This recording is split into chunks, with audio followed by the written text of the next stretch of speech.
The conference room smelled faintly of burnt coffee and dry ink and the kind of scent that clings to places where decisions ruin families. I sat across from my younger brother, Marcus, at the long oak table that wasn't half as sturdy as it looked.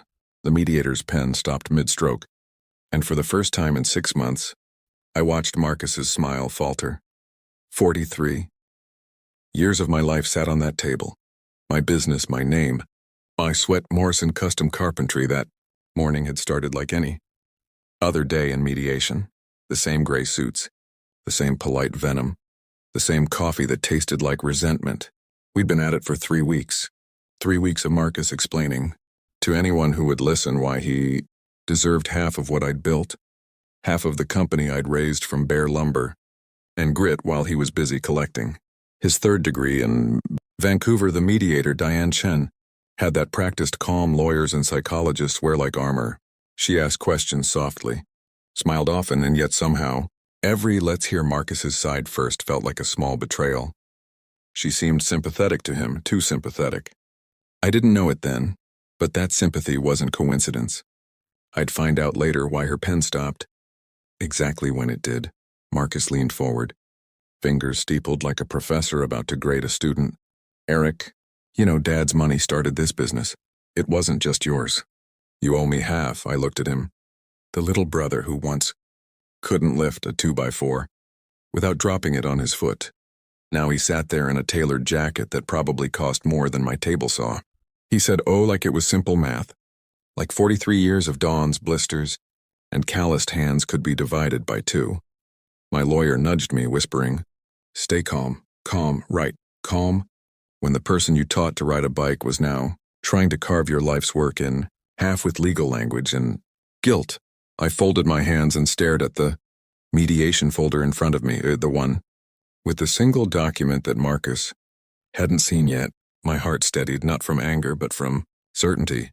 That paper would end. But I'm getting ahead of myself. This didn't start 6 months ago when Marcus filed his lawsuit.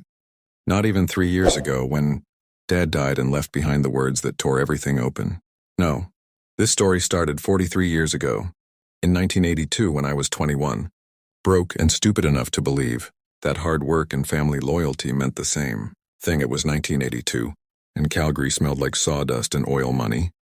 I was 21, fresh out of my carpentry apprenticeship, and I thought I knew everything about life, at least enough to build something that mattered.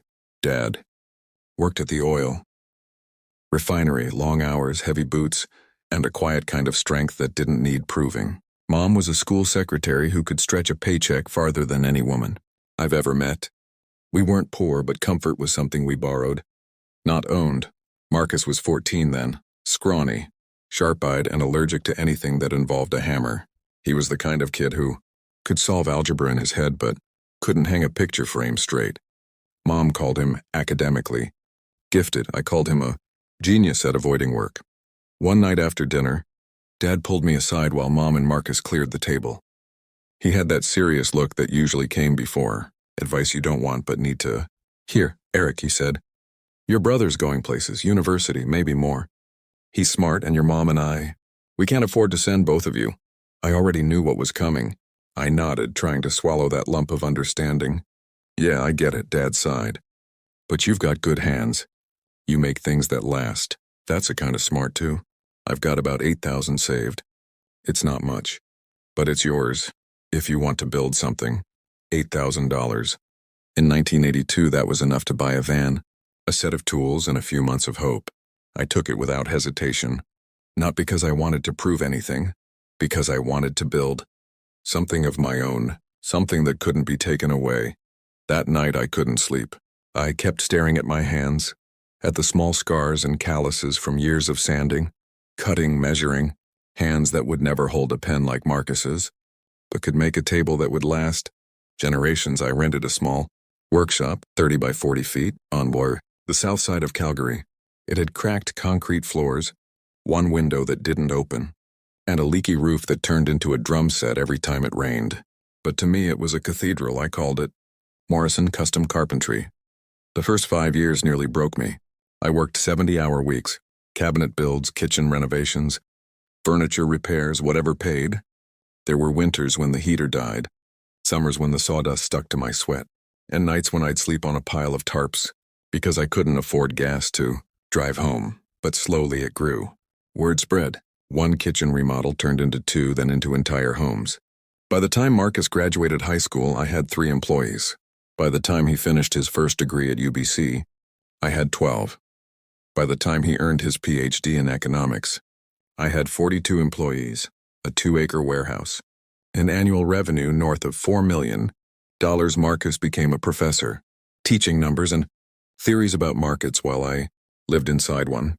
He'd visit on holidays, walking through the workshop like a tourist, smiling politely as if the smell of pine and varnish was foreign to him. I'd hand him a beer, and we'd talk about Dad. He'd talk about ideas. I'd talk about sawdust and orders. We were brothers, but we were already speaking different languages. Didn't see it then, but those small distances, the polite nods, the quick visits, the unreturned calls you knew were the first cracks in the wood. Before I continue, tell from which place are you watching this story right now. Please subscribe and like the video for motivation. The 1990s came like a storm of sawdust and ambition. Business was good, better than good. I was hiring faster than I could remember names, and Calgary was booming. New homes, new contracts, new money. I didn't have time to think about anything except keeping up. Marcus, on the other hand, was climbing a very different ladder. By '96, he was a tenured economics professor at UBC. I remember visiting his campus once, proud to see his name on an office door with Dr. Marcus Morrison, printed in gold letters. He had books on his shelf I couldn't even pronounce, but he smiled when he showed me around, told me about his lectures, and how he was shaping economic minds of the future. I smiled back, told him I'd just finished a massive contract refitting a downtown hotel's entire interior. He nodded, said, "That's great, Eric." But his tone carried that soft condescension academics wear without realizing it. Like what I did was useful. Sure, but not important. That was the first time I noticed the distance wasn't just physical. Still, I tried. I'd send him handcrafted furniture for his office or his home. He'd send thank you cards written by his secretary. He never visited much and always too busy with research. Mom would tell me, "He's proud of you, Eric, he just shows it differently," but I never saw it. When Mom passed away in 2008, Marcus arrived late to the funeral, 20 minutes after the service started. He hugged me at the reception and whispered, "You've done so well. Eric, you've really made something of yourself." I remember thinking, I didn't make it for myself. I made it for this family. Dad got quiet after that.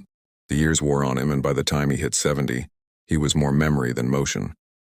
I'd visit him every Sunday, bring him homemade meals, help him fix things around his place, even when nothing needed fixing. He'd ask about Marcus, and I'd lie, say he was doing fine. Then one night in 2019, Dad called me over. His voice was weak but sharp enough to cut through the silence. "Eric," he said, "don't ever let your brother guilt you out of what's yours. You've earned everything you built." I didn't understand what he meant then, but a few months later, when he passed, I would. Marcus came back for the funeral, this time on time, but distant. We stood over Dad's coffin, and I thought maybe grief would close the space between us. Instead, it only made it louder. He was already talking about managing the family estate, reassessing the business structure, modernizing the operation. I remember staring at him, wondering when my brother had started speaking in corporate press releases. A week after the funeral, he asked for lunch. We sat in a cafe near his hotel, and over black coffee he said, "Eric, we should revisit ownership. Dad's money seeded the company. By any fair metric, half of that business should be mine." It felt like someone had swung a hammer into my chest. "Half?" I said quietly. "You've never built a thing with those hands, Marcus." He shrugged. "I built my career. You built yours. But Dad funded both. Fair's fair, fair." That word stuck in my head for weeks, unbouncing, around like a loose nail. Went back to my workshop, kept my head down. But something inside me shifted. For the first time, I locked the office door when I worked late. I started checking the books twice, saving backups, tightening my accounts. Somewhere deep down, I knew this wasn't the end of Marcus's ambition. It was just the blueprint for something worse. The year after Dad died, I thought I'd finally earned some peace. The business was stable, the staff loyal, and my days followed the rhythm I'd known for decades. Coffee at dawn, saws by 8, invoices by dusk. But quiet has a way of amplifying echoes, and Dad's final words wouldn't leave me. Don't ever let your brother guilt you out of what's yours. At first, I didn't know what he'd meant. Not until a brown envelope arrived at the shop one Wednesday morning. It was from Marcus's lawyer. Inside was a formal request for partnership mediation. He wanted half the company, half of Morrison. Custom carpentry, half of the blood, sweat, and years I'd traded for crooked fingers and sleepless nights. For a while, I didn't even tell anyone.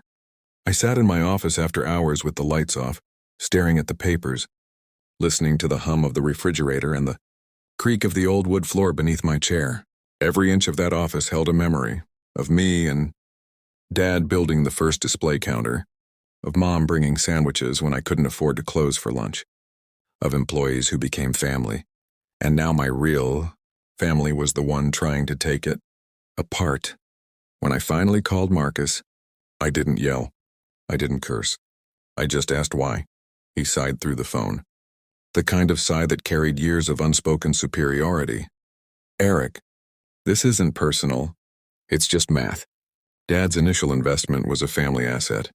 It's about equity, not emotion. Dad gave me that money, I said. He didn't invest it. He gifted it.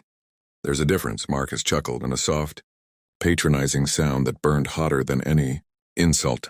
Then we'll let the mediator decide. That was the moment I realized I wasn't talking to my brother anymore. I was talking to a man who'd turned blood into a balance sheet. Mediation started 3 months later. It was supposed to be informal, civil, just 2 brothers and a neutral party. But from the first session, I could feel the deck stacked. The mediator, Diane Chen, was polished, poised, and far too familiar with Marcus. They greeted each other like old colleagues. Small smiles. First name Comfort. I brushed it off at first. Maybe the world was smaller than I thought. But as the weeks went on, Diane's sympathy leaned harder toward him. Every time I spoke, she'd tilt her head, jot down notes, and then turn to Marcus with questions that let him expand. She'd reframe my sentences, soften his. When I mentioned Dad's gift, she interrupted. Do you have documentary evidence of that, Eric? I didn't answer then. I just nodded because I did. After Dad passed, I'd found an old safety deposit box key among his things. Inside were some family documents, his refinery pension papers, Mom's will, and one sealed envelope addressed in his handwriting. For Eric, keep. The safe inside that envelope was a letter dated 1982. Dad had written, "The $8,000 I'm giving Eric is a personal gift to help him start his life. This is not a loan nor a family investment. It belongs to him entirely." The words were short, but they were everything. I'd kept that letter tucked inside my business registration folder for years. Never thought I'd need it. But the moment Marcus filed for mediation, I made a copy and placed the original in a fireproof safe.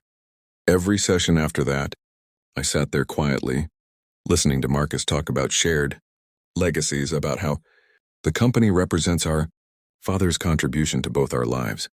And every time he smiled at Diane, I felt the weight of that letter pressing in my briefcase like a silent promise. One evening after the 3rd week, my lawyer, a quiet, patient man named Howardson, leaned over during a break. "You're holding something, aren't you?" he asked. I met his eyes. "Yeah." "Good," he said, straightening his tie. "Don't show it yet."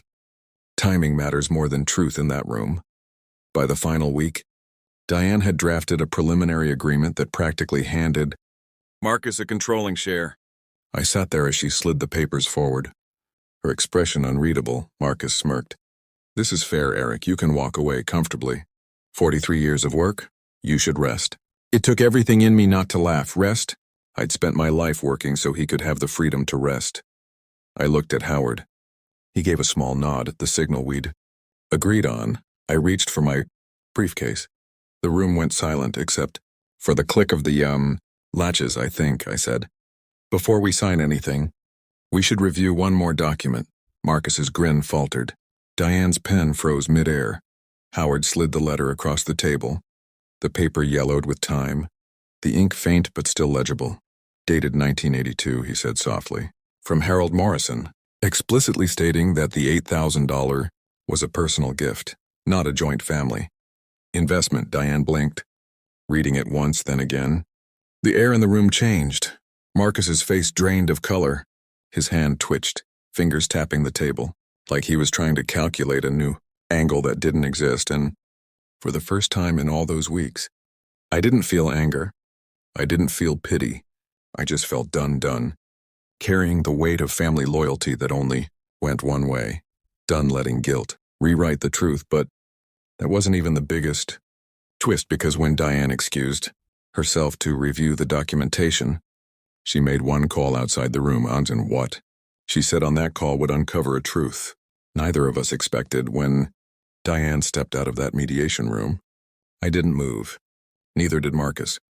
The door clicked shut behind her, and for a long stretch, the only sound was the slow ticking of the wall clock, loud, deliberate, like the room itself was waiting for judgment. Marcus kept his eyes on the table. His jaw worked. His tongue pressed against his cheek like he was trying to bite back panic. The confident professor facade was slipping. I leaned back, arms crossed. "You should have just talked to me." "Marcus," I said quietly. He scoffed, still not meeting my eyes. "Talk to you? You would have said no. You always say no." "No," I said, "I just say work for it." "You ever tried that?" He glared then, a quick flash of bitterness that didn't belong to the boy I grew up with. It belonged to a man who'd learned how to rationalize. "Greed. You wouldn't understand," he said. "You've never thought long term. You build cabinets. I build futures." That line, "I build futures," and stayed with me. It was so detached from reality, so painfully arrogant, it almost made me laugh. But I didn't. I just looked at him and thought, "You didn't build anything. You took, polished, presented, but you never built." A few minutes later, Diane came back in. Her composure was still there, but her voice was different, tighter, cautious. She sat down and smoothed her notes, not meeting either of our eyes.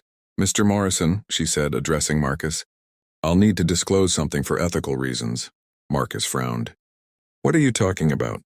She folded her hands, her knuckles pale. "I was unaware until reviewing the letter that your university's business department, where you currently teach, is one of our firm's private clients. They retain us for mediation training and financial consultancy. I should have recused myself from this case." Marcus blinked. "What?"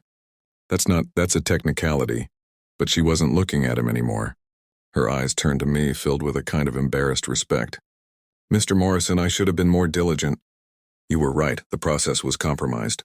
Howard gave a small nod beside me, like he'd just been waiting for this confession. Marcus's voice started to rise. "This doesn't change anything. The facts are still the same." "Actually," Diane interrupted, her professionalism now cool and distant, "it changes quite a bit. Legally, this mediation is void. You'll need to pursue your claim through court if you wish to." "Continue," Marcus froze. "Void? What do you mean void?" "I mean," she said, carefully packing her files, "that everything we've discussed here is now inadmissible. And considering the existence of that 1982 letter, I would advise against continuing." Marcus's face twisted. "You're protecting him now?" She paused at the door. "No, I'm protecting my license." Then she was gone. For a moment, I didn't say a word. The silence felt heavy, not awkward, but final. Marcus sat there, breathing hard, staring at the empty chair where the mediator had been. The man who once lectured about fairness and ethics was now shaking, with the realization that his own arrogance had undone him. "You knew about that letter the whole time?" he muttered. "Since the day Dad died," I said. He leaned forward, his voice small now, almost a whisper. "You could have told me." "I could have," I said. "But you could have called me before you sued me." That shut him up. He gathered his papers, his movements jerky. I could see his reflection in the polished table. A man who looked less like a scholar and more like someone caught stealing something sacred. He stood finally, his voice brittle. "You're not the hero you think you are, Eric." I gave a tired half smile. "I don't need to be. I just need to keep what's mine." He left without another word. That night I stayed late at the workshop.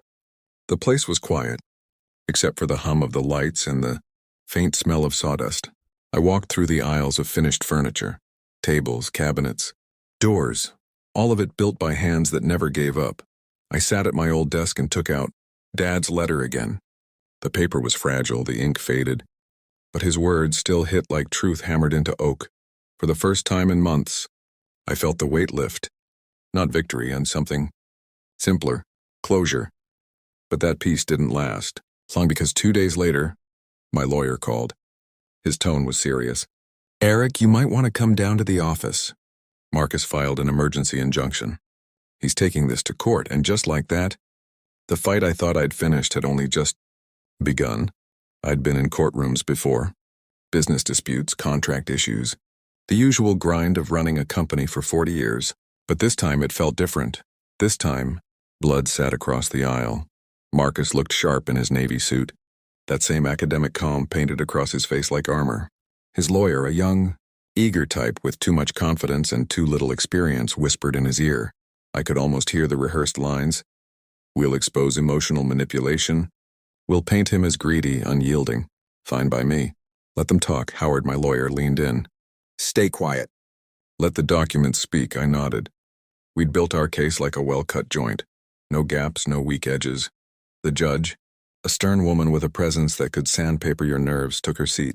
The gavel hit wood, and just like that, 43 years of history turned into evidence. Marcus's lawyer went first. His voice carried that false empathy tone lawyers use when they're spinning. "Poison my client. Marcus Morrison only seeks what is rightfully his, an equal share in a business that was founded with family funds, while his brother, Eric Morrison, indeed did the day-to-day work.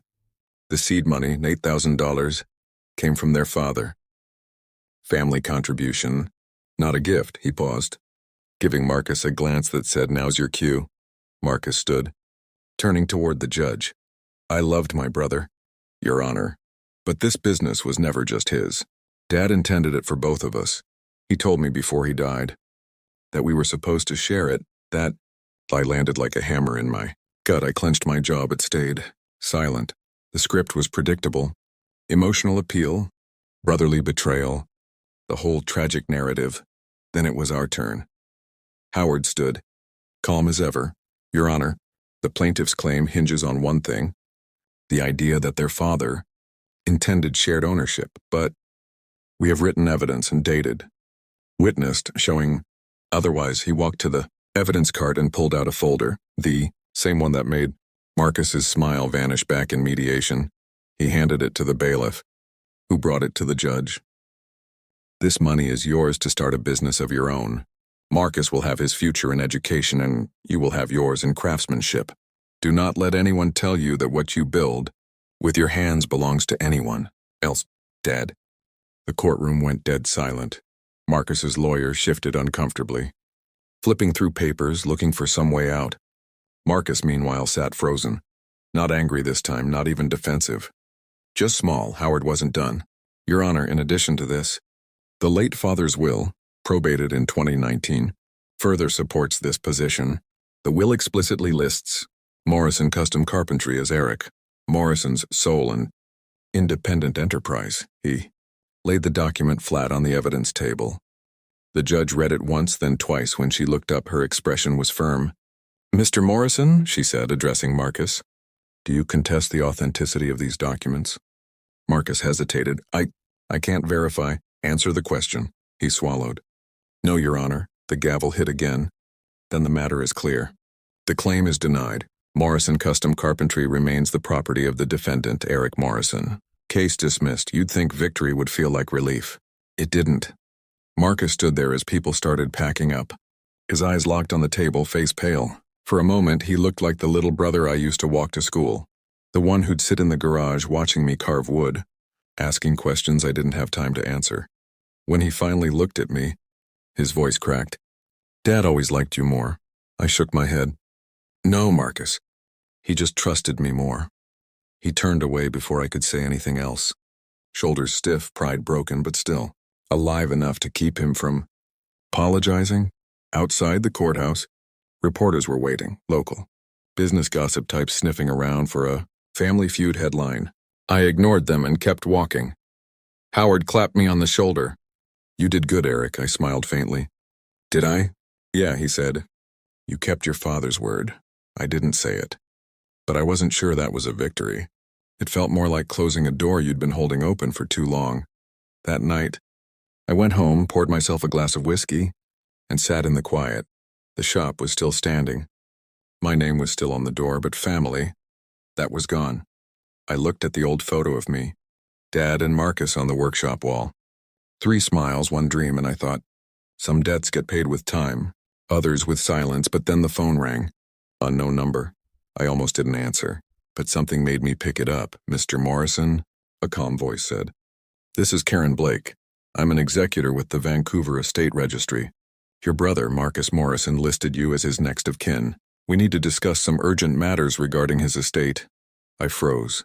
Estate? Yes, sir, she said gently. I'm afraid Marcus passed away early this morning. The glass slipped from my hand and shattered against the floor. The next morning, the world felt quieter, too quiet. Drove to Vancouver in a daze, 6 hours on a highway. I'd traveled 100 times before, but this time it felt endless. The mountains blurred past like ghosts. My brother, my rival, my last living family, I'm gone. When I reached the estate office, a woman in her 50s greeted me gently. Mr. Morrison, she said, please come in. Marcus left specific instructions for you. She handed me a sealed envelope. Heavy paper, neat handwriting. My name was written across the front, in the same precise way he used to label his university binders. Eric, no, dear brother. No from Marcus, just Eric. I sat down in the small office, the kind with 2 white walls and too many files, and stared at it for a long minute. Then I opened it. Eric, if you're reading this, I've finally run out of things to win, and maybe that's what I needed, to lose, before I could remember who I really was. You were right. You built something real. I spent my life building theories about people while never really knowing how to be one. I thought success was measured in degrees, in lectures, in applause. You measured it in sawdust, in sweat, in honesty. You were the better man, but I could never admit it. Dad didn't favor you. He believed in you. I envied that belief so much that I turned it into resentment. I told myself I deserved what you had, because I didn't know how to earn anything that wasn't given to me. When the mediation failed, I panicked. The university found out about the conflict of interest, and I was facing suspension. The scandal was going to destroy my career. I thought I could rebuild by proving you wrong. Instead, I proved you right, that some people only know how to take, not create. I sold my condo last month. The proceeds are in a trust for you, not because I think you need it, but because it's the only way I can give something back after taking so much. You'll find the documents enclosed. I'm sorry, Eric, for the lawsuit, for the silence. For every time I made you doubt what you built, you were always the builder. I was always just the blueprint. Marcus, I sat there a long time, just staring at that last line. The blueprint, I didn't cry, not at first. But when I got back to my truck, I found myself gripping the steering wheel, eyes burning, chest hollow. All those years, we'd been 2 men trying to prove something to a father who was long gone. And in the process, we'd built everything except peace.